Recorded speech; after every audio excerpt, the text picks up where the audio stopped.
If you can solve this, I'll give you my position. But I doubt a high school dropout like you can manage it. What's the matter? Go ahead and try. At the company's social event, the department head, Brian, challenged me with a difficult math problem. He clearly believed there was no way I could solve it, so he was smirking. Michael, a Kyoto University graduate, was also laughing and mocking me. I hesitated for a moment, then started working through the equations in my head. I solved it. The Maclaurin series expansion for log 1 plus x, the answer is -1. What? Did you solve that in your head? Who is this guy? I thought he was a high school dropout. Brian and Michael were making a fuss. They were probably wondering how someone like me could solve a difficult math problem. My name is David Smith, a 26-year-old man. I recently secured a job. But I'm just working as a temp. As an unskilled worker, I couldn't land a full-time position. I've been assigned to a large IT company. It seems to be a very busy place, where they can't manage without temp workers. Everyone was intensely focused on their monitors, and the desks were littered with energy drinks, showing just how busy it was. I was worried about being assigned to such a demanding company. The atmosphere was heavy and somber, and no one was chatting idly. I understood that the workplace isn't a place for socializing, so there was no time for idle chatter, but it didn't seem friendly or open either. But as a temp worker, I had no say in the company culture. All I could do was perform the tasks assigned to me. When I went to greet Brian on my first day, he looked at me and laughed. Are you David, the temp starting today? Do your best, we're very busy here. Although, I doubt someone like you can handle it. Yeah. Aren't you a high school dropout? Why would they send a dropout here? Everyone here is a graduate of elite universities. They're all from national colleges or reputable private ones. The temp agency must be out of their minds. I'll do my best, thank you. Sure. Try your best. Not that I expect much. I thought he seemed mean. Actually, he was mean. I came here determined to do my best, so why did he have to talk to me like that? Starting off with such negativity was really disheartening. I was shown to my seat, which the previous occupant had left in a terrible state. The desk was a mess, with dirt and stains everywhere. I was so frustrated by how filthy the desk was that I wanted to ask the previous user what they did to make it this dirty. There were coffee stains, eraser shavings, and blue and black ink smudges, possibly from leaking pens. There were also what looked like snack crumbs, making it extremely unsanitary, so I borrowed some alcohol spray and scrubbed the desk clean. Even though I couldn't remove all the stains, it looked a bit better. Next to me sat a man named Michael. He had oily side-parted hair and wore a slim suit. He had good looks, like someone you might see in a movie. Michael explained the tasks I needed to do, and I got started. Well, someone like you probably can't handle this, though. What he said made me feel bad. It's true that I'm at the bottom. I've drifted from job to job without a solid work history. As a temp worker drifting from job to job at my age, I must seem like the lowest of the low to the full-time employees at large companies. But I thought it was unnecessary to say that at first meeting. Annoyed, but grateful for the instructions, I quietly got to work. The tasks were straightforward and monotonous, so I started feeling drowsy. Staring at the monitor for so long made my mind feel foggy and my eyes tired. I managed to complete my assigned tasks on the first day and went home. The next day, I was pleasantly surprised to learn they were holding a welcome party for me. I felt a bit happy, thinking maybe even someone like me was being welcomed. There were other temp workers too, and it seemed like the party was for all of us, but the others were mostly part-time housewives. I was the only man and felt a bit embarrassed, but I appreciated being welcomed. Excited about which restaurant we would go to, I worked hard that day. The welcome party was held at a nice izakaya. The housewives mentioned they rarely had the chance to drink outside due to family responsibilities, so they were happy to enjoy the event. They probably left all the household duties to their husbands for the evening. As a single person, I didn't mind staying out late, but I realized how tough it must be for housewives with families. The food at the party was lavish. Even though it was an izakaya, it was a fancy one, serving sashimi with whole fish and fatty tuna. When I tried to eat some fatty tuna, Michael quickly snatched it away and smiled mockingly. Then, "This is too good for a high school dropout," he said, eating it with relish. I thought, what a jerk, and felt angry. When I tried to eat some silver-skinned fish, Brian took it all with his chopsticks and ate it gleefully. The silver-skinned fish here is amazing. The texture is perfect. Ah, beer and sashimi after work are the best. Oh, sorry, did you want some? My bad. Oh, no, it's fine. A high school dropout like you shouldn't be eating this anyway. Here, have some garnish, like this radish. It's delicious. No, thanks. How about this chrysanthemum, then? No, thanks. Brian kept offering me the garnish and the chrysanthemum from the sashimi. I didn't want to eat that, and it made me angry to think he was doing it on purpose to be mean. Why did I have to be treated this way at a welcome party? They were kind to the other temp workers but cold to me. They must think a male temp worker is the lowest of the low. Maybe that's how society sees it. There's a tendency to believe men should work full-time and be strong breadwinners. Even though I think everyone should have their own way of working, that old-fashioned view still lingers. Brian was drinking heavily and was very drunk. He probably had around 5 bottles of beer, and I was worried just watching him. Michael was also drinking a lot and was already quite drunk. I thought it was ridiculous that they were getting drunk at a party meant for the temp workers. The two of them started bragging about their past achievements, acting all superior. Apparently, Brian graduated from the University of Tokyo and Michael from Kyoto University. They were comparing their entrance exam scores. Brian boasted about scoring 85% on the math section of the common test, while Michael said he got 95% in math and English on the center test. Listening to their intellectual boasting was boring, and the other temp workers looked very uncomfortable. Brian was about 55 years old, and Michael was 36. It was sad to see them bragging about past glories at their ages. But they probably didn't realize how pathetic they seemed and kept bragging. I originally studied science but switched to humanities, so I'm good at math. That's why I scored 85% on the math section of the common test. Even though I'm a humanities student. And I got a perfect score in English too. That's impressive, Brian. You're the best. Oh come on, Michael, flattery won't get you anywhere. No, seriously, it's amazing. Being good at math even after switching to humanities. And you graduated from the University of Tokyo. And you graduated from Kyoto University, the pride of the West. There's no way we can beat the University of Tokyo. That's not true. Kyoto University is the best in Kansai. And it's known for its liberal atmosphere, producing all kinds of geniuses and unique characters. Well, there are certainly a lot of quirky people. We have costume graduations and even hot pot parties during classes. The University of Tokyo has more of the bookworm types, so it's a bit different, but both are great universities.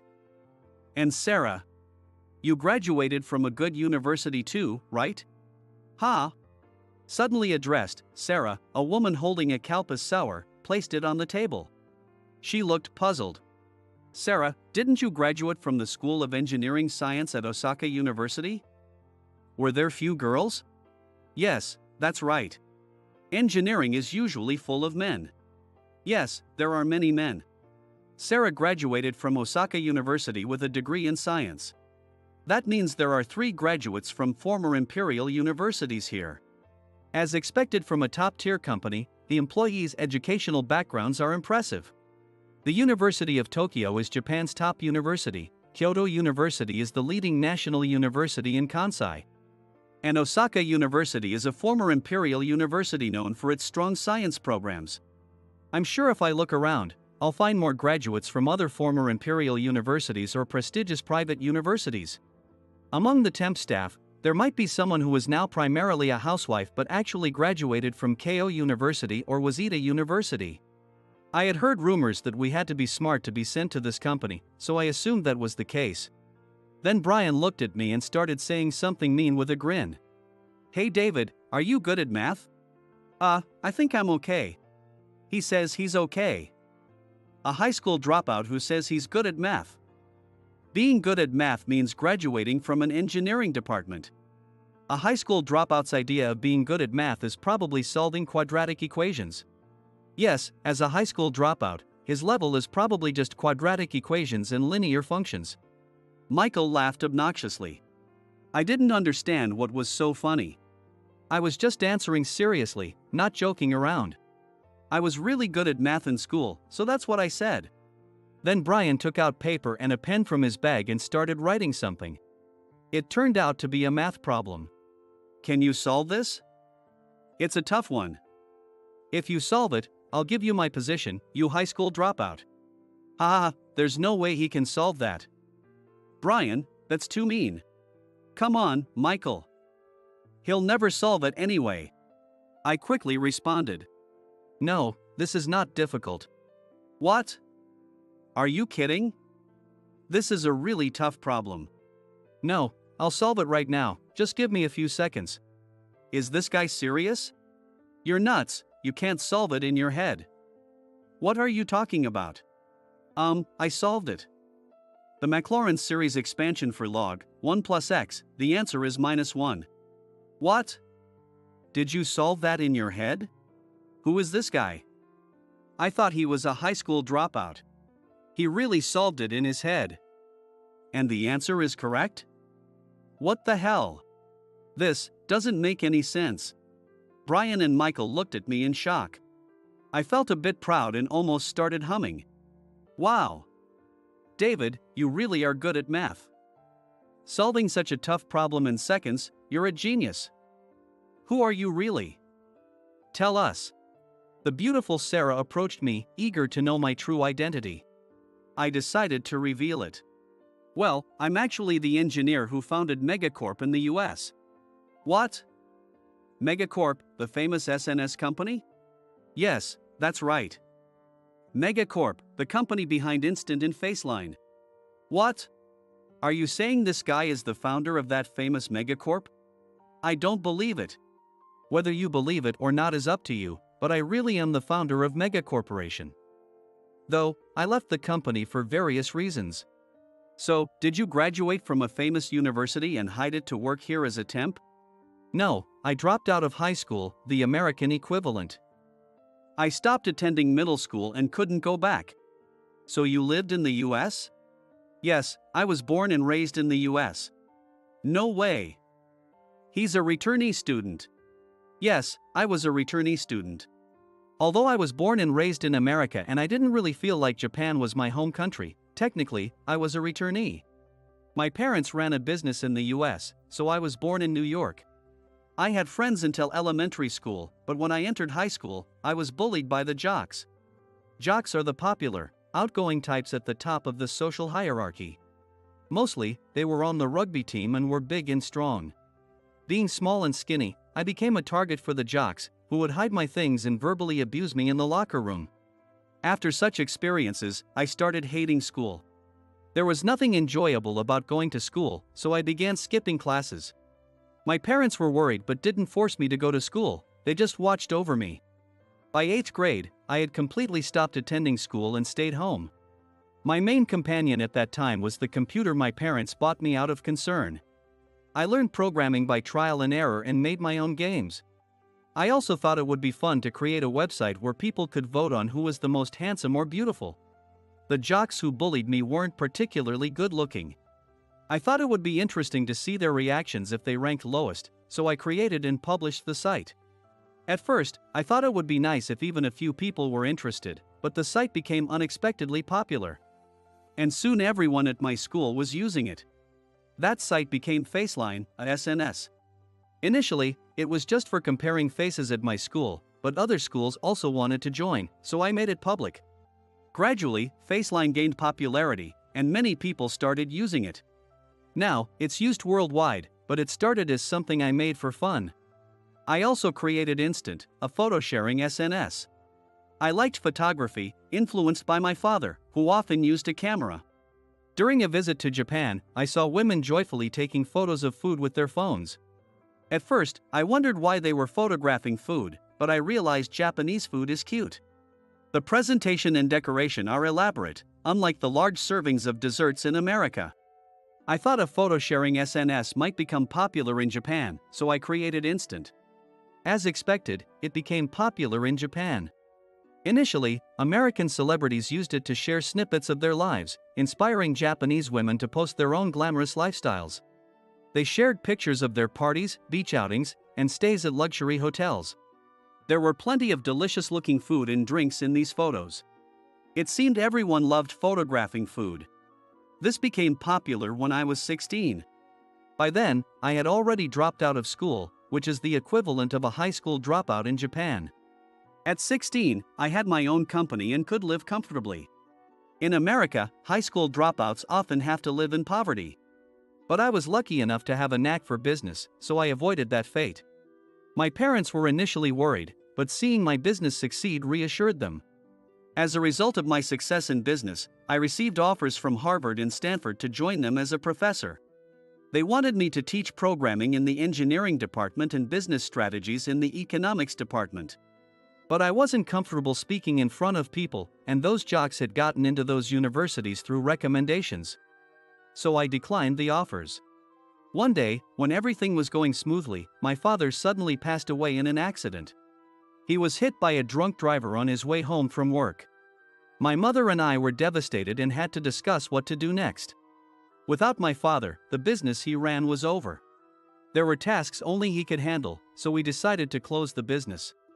I felt numb and couldn't manage Megacorp anymore, so I handed it over to someone else.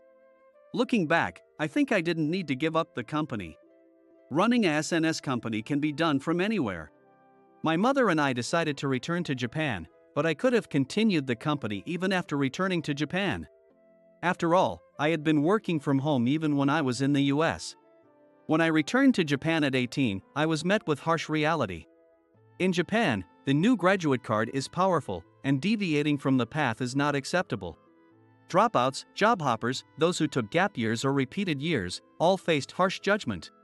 Unlike the US, where you can succeed with your skills alone, I felt stifling with its need for conformity in Japan. Having handed over Megacorp, I registered with a temp agency to work in Japan. The temp agency staff looked at my resume and half-laughingly asked if I was really the founder of Megacorporation. They probably didn't believe me. I kept saying, that company was mine. Haha, sure. I felt a bit offended by their dismissive laughter. Realizing that no one would believe a teenager could create such a thing, I decided to play the role of a high school dropout. There was no point in bragging about my impressive background, so I decided to do my best as an underdog. So, I have been playing the role of a high school dropout. I did drop out, but I have plenty of assets. By the way, Brian, you studied science before switching to law at the University of Tokyo, right? That's why you're good at science and working in this IT company? Yeah, that's right. Then math should be easy for you.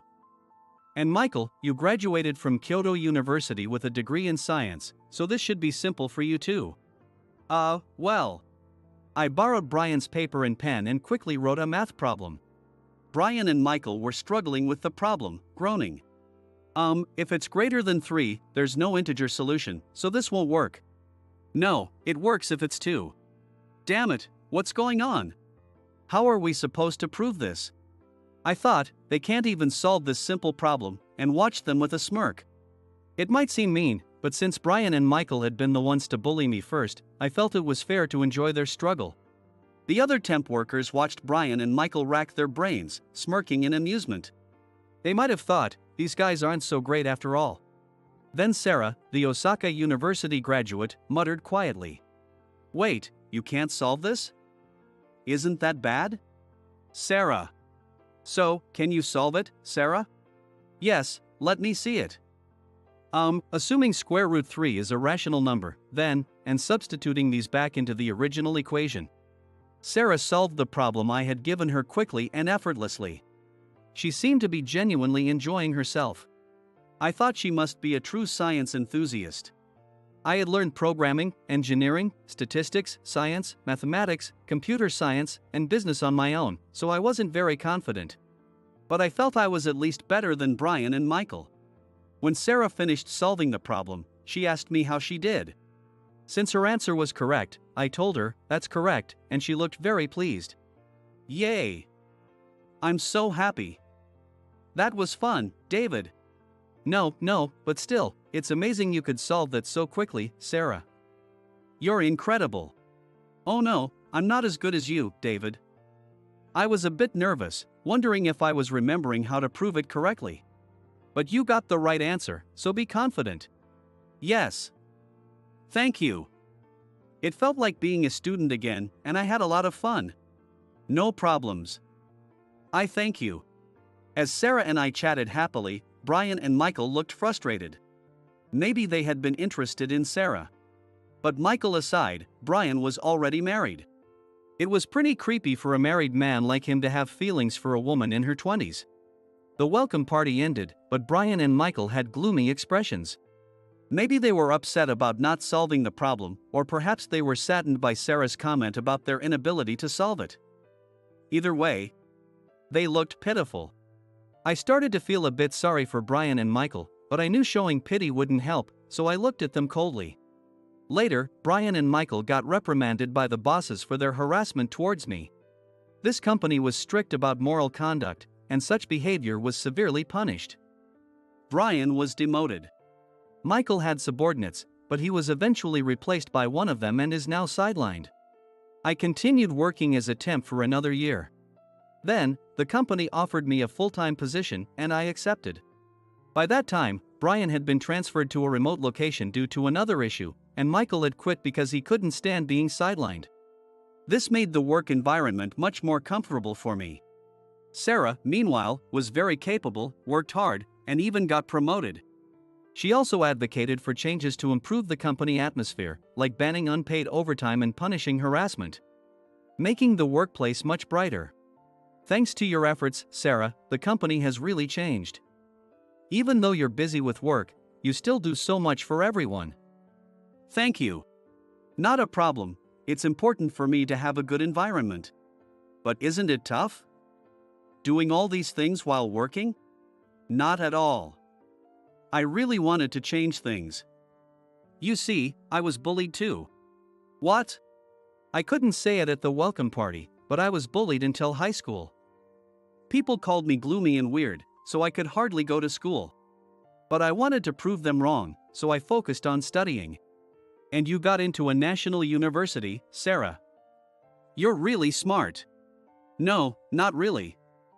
You're the smart one, David, doing everything self-taught. It turned out Sarah had also been bullied. She wasn't always as cheerful as she is now and had been considered gloomy. In high school, she was bullied by the popular girls and had a hard time every day. But she didn't give in, attending school minimally and studying hard at home. Her family wasn't wealthy, so they couldn't afford to send her to supplemental classes or private universities. She had to get into a national university. She aimed for Osaka University, the closest national university she could commute to from home. Sarah and I grew closer, and we decided to visit her family during the next summer break. Her family's house was indeed old and run down, but her parents were kind and wonderful people. Growing up in such a warm household, it was clear why Sarah was so kind. Hearing her speak in her native Osaka dialect, which she usually didn't use, felt special. It was like seeing a side of her only I knew. We started dating and, a year later, we got married. It might seem like a miracle that someone like me, without even a high school diploma, could end up with a university graduate like her. Even after our marriage, she continued to work hard, earning as much as any man. I didn't want her to overwork herself and once told her, if it gets too tough, you can quit your job. I'll take care of us. But she never considered quitting. However, a year after our marriage, one morning, she looked unwell. I thought she might be overworking herself. Thanks to her efforts, there was no overtime, but the workload had increased. Finishing everything within working hours became crucial, making the job more intense. Hey, you don't look so good. Maybe you should see a doctor? No, I'm fine. A good breakfast will fix me right up. But I'm really worried about you. You worry too much about everything. Don't underestimate me. Alright, if you say so. Even though she put on a brave face, after breakfast, Sarah ran to the bathroom. I got really worried and rushed to the bathroom, then took her to the hospital. The doctor said there was nothing wrong with her stomach and gave her an IV drip. I wondered what it could be, so I checked online and saw the word pregnancy, and I thought that might be the case. I decided to take the day off and take her to a gynecologist. That's when we found out she was pregnant. She was already 3 months pregnant, and the baby seemed to be growing well. I was overjoyed at the thought of becoming a dad. "We're going to have a new member to the family," Sarah said with happy tears in her eyes. She worked up until the very end of her pregnancy and then gave birth to our child. Once she entered the stable phase of her pregnancy, her health improved, allowing her to work. Her recovery after childbirth was smooth, and she quickly regained her strength. It was probably because she was still in her 20s. In my teenage years, I never imagined I'd find such happiness. Back when I was struggling at school, I felt hopeless, thinking nothing good would ever come. After my father's accident and our move to Japan, I was filled with the sadness of never being able to return to America. In Japan, I decided to live as an underdog and took jobs considered lowly. I worked as a traffic controller and a restroom cleaner. But these jobs, while often looked down upon, are essential for a comfortable life. When I worked these jobs, I'd go into convenience stores and hear high school girls saying I smelled or was dirty. But without people doing traffic control or cleaning, everyone would be in trouble. They only wanted clean jobs, but it's the so-called lowly jobs that allow everyone to live well. Even when I was temping at various companies, I always felt excluded. I was often told, "You can't do this because you're just a temp," or that temps were incompetent, which hurt. I used to think that if only I had a degree, I wouldn't be in this situation, but it was too late for that. The past can't be changed, so I had to live with my reality. But how about now? I'm surrounded by family and incredibly happy. I've never felt more blessed in my life. Sure, there were tough times, but the joy of living outweighs them. It's important to never give up, no matter how hard life gets. Things will work out. I plan to keep working hard at this company, and I want to make sure that if someone without a degree joins, they won't be discriminated against. I know how it feels to be treated that way, and I don't want to do it to others.